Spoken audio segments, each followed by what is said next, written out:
बड़वानी में नर्मदा बचाओ आंदोलन प्रमुख व समाज सेवी एक्टिविस्ट मेधा पाटकर के खिलाफ बड़वानी कोतवाली थाने में मामला दर्ज किया गया है। मेधा पाटकर पर आरोप है कि उनके द्वारा चलाए जा रहे एनजीओ नर्मदा नवनिर्माण अभियान में करोड़ों का हेराफेर किया है। आदिवासी बच्चों को पढ़ाई के नाम पर राशि लेकर राष्ट्र विरोधी गतिविधियों में लगाई गई है। यह सभी आरोप बड़वानी जिले के टेमला के रहने वाले प्रीतम बड़ोले ने लगाए हैं। वहीं आपको बता दें कि पुलिस ने मेधा पाटकर सहित 11 लोगों पर इस मामले में एफआईआर दर्ज की है। फिलहाल पुलिस इस मामले में मीडिया से बात करने से बच रही है। वहीं इस बारे में जब मीडिया ने मेधा पाटकर से बात की तो उन्होंने इन सभी आरोपी को खारिज कर दिया है। उन्होंने इन सभी आरोप को बेबुनियाद बताते हुए कहा है कि हमारे पास सभी दस्तावेज और प्रमाण हैं। जिसने भी यह शिकायत की है उसे भ्रमित किया गया है।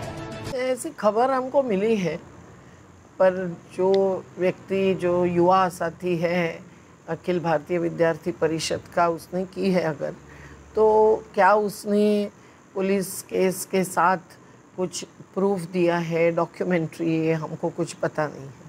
और उन्होंने जो भी आरोप लगाए होंगे उसकी जांच होनी चाहिए। उसके पहले कैसे कार्रवाई हो सकती है? क्योंकि हमारी तो जीवन चालाएँ चल रही है, हमारा जो सामाजिक कार्य चल रहा है उसमें हमारे दृष्टि से कोई अवैधता नहीं है। और हम लोग विदेशी पैसा नहीं लेते हैं और हम लोग शिक्षा क्षेत्र में कार्यरत है। उसको 30 साल हो गए हमारी जीवन चालाओं को। और स्वास्थ्य क्षेत्र में कार्यरत है। हमारे पुनर्वास के इतना बड़ा काम चल रहा है और सालों साल हमारे कार्यकर्ता एक कम से कम मानधन और सब कुछ करते हुए भी हमको 1000 बच्चों को खिलाना, सब कुछ तो करना ही पड़ता है। पर पैसा खर्च कितना किया है, ये क्या किया है वगैरह, ये जो आंकड़े दे रहे हैं उसका हमको कोई जांच के बिना कहना संभव ही नहीं है। और ये अगर जानबूझ के कर रहे हैं, जैसे कई सामाजिक कार्यकर्ताओं को देश में एक प्रकार का लक्ष्य बनाया जाता है, तो भाई हम लोगों का कहना ये है कि कानूनी व्यवस्था में भी बहुत ही न्यायपूर्णता होनी चाहिए।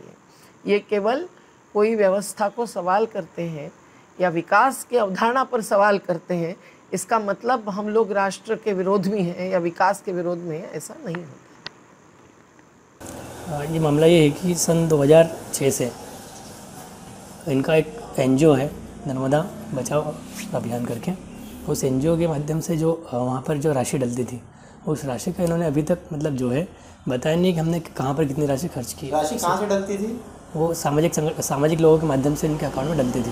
कितना पैसे की जानकारी आपको मिली अब तक? अभी 12.5 करोड़ के आसपास के साथ आया है। उसमें मैंने पंजीबद्ध उसमें लिया भी है 13.5 करोड़ रुपये। तो ये कहाँ खर्च होना बताया इन्होंने? अभी खर्च होना इन्होंने बताया नहीं है। इन्होंने बताया कि जो है हमने महाराष्ट्र के नंदुरबार ज़िले में वहाँ पर कुछ विद्यालय शुरू किए हुए हैं, पर जहाँ जब वहाँ जाके स्थानीय स्तर पर जब जाके देखा तो वहाँ पर ना विद्यालय थी, केवल झोपड़पट्टियाँ थी वहाँ पर। और आप स्वयं गए थे? हाँ, हम स्वयं गए थे। सब वहाँ के सूत्रों के माध्यम से सारी जानकारी ली, पता कि हमने वहाँ पर। एफआईआर का आधार क्या है?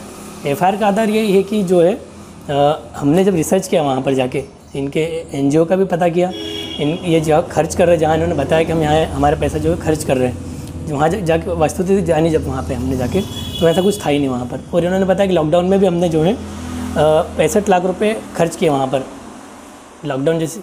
असल में पैसा कहाँ खर्च किया गया इसका मतलब? तब वो तो वही बताएंगे, क्योंकि हमको ऐसा लगता है कि वो और अन्य कोई गतिविधि में खर्च किया उन्होंने। ऐसा बताया गया कि देश की विभिन्न योजनाओं के विकास कार्यों के लिए जो प्रचार प्रसार होना था उसकी वजह उसके विरोध में लगाया, आपने एफआईआर में जिक्र किया है। हाँ, ऐसा मुझे लगता है कि वहीं इन्होंने खर्च किया, क्योंकि अगर जो CSR के तहत जो था मामला, वहाँ पर जो विकास कार्य होते उसमें लगाना था, इन्होंने भोजन में व्यय किया ऐसा बताया वहाँ पर, जबकि वो जो पैसा है वो भोजन में खर्च नहीं कर सकते थे।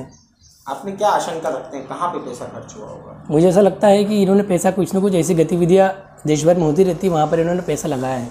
कैसी गतिविधियाँ? गतिविधियाँ इस प्रकार की कि मतलब ऐसा नहीं कह सकते कि इन्होंने ऐसा कह सकते हैं कि जो नर्मदा बचाओ अभियान के माध्यम से जो यहाँ पर वो आते हैं, मतलब एक सामाजिक कार्यकर्ता के नाते आते हैं, और सामाजिक कार्यकर्ता के नाते लोगों ने इनको पैसा दिया, परंतु इन्होंने पैसा कहीं और खर्च किया है। आपको क्या शक है, किस जगह पैसा खर्च किया होगा? मुझे ऐसा लगता है कि पूरे देश में जब ये घूमते हैं तो वहाँ पर इनके कार्यकर्ता भी काम करते हैं, तो उनको कुछ राशि वगैरह दे के काम करवाने को लेकर वहीं उन्होंने खर्च किया पैसा। देश विरोधी गतिविधियों में शामिल हो सकता है पैसे का खर्च? ऐसा अंदेशा लग सकता है। ऐसा अंदेशा लग सकता है। क्या एफआईआर में किन किन लोगों का जिक्र किया? एफआईआर में 13 लोगों के नाम है उसमें, जो अलग अलग 12 लोगों के नाम है जो अलग अलग स्थानों के रहने वाले हैं। मुख्य एफआईआर मेधा पाटकर के नाम पे। हाँ, मेधा पाटकर के नाम से। अब आप क्या चाहते हैं इसमें? हम ये चाहते हैं कि मेधा पाटकर जी और जो इनके साथी है, ये एनजीओ वाले मिल के बताए कि इन्होंने 13.5 करोड़ रुपये कहाँ खर्च किए। अगर कोई कोर्ट में मैटर आता है तो क्या आपके पास ऐसे साक्ष्य मौजूद है कि वो आप प्रूफ कर पाएंगे? हाँ, न्यायालय में मैं सारा साक्ष्य देने के लिए तैयार हूँ कि पैसा कहाँ खर्च हुआ। हाँ। अब आपका अगला स्टेप क्या रहेगा? अगला स्टेप ये है कि अभी जो हमने एक बड़वानी कोतवाली थाने पे एफआईआर दर्ज कराई है, उसके बाद आगे जो भी निर्देश होगा वो करेंगे। कोर्ट से आप पुलिस से मांग करेंगे कि गिरफ्तारी और आगे? हाँ, गिरफ्तारी की मांग और आगे की कार्रवाई की मांग करता हूँ। बड़वानी से निकिता भामदरे की ये रिपोर्ट।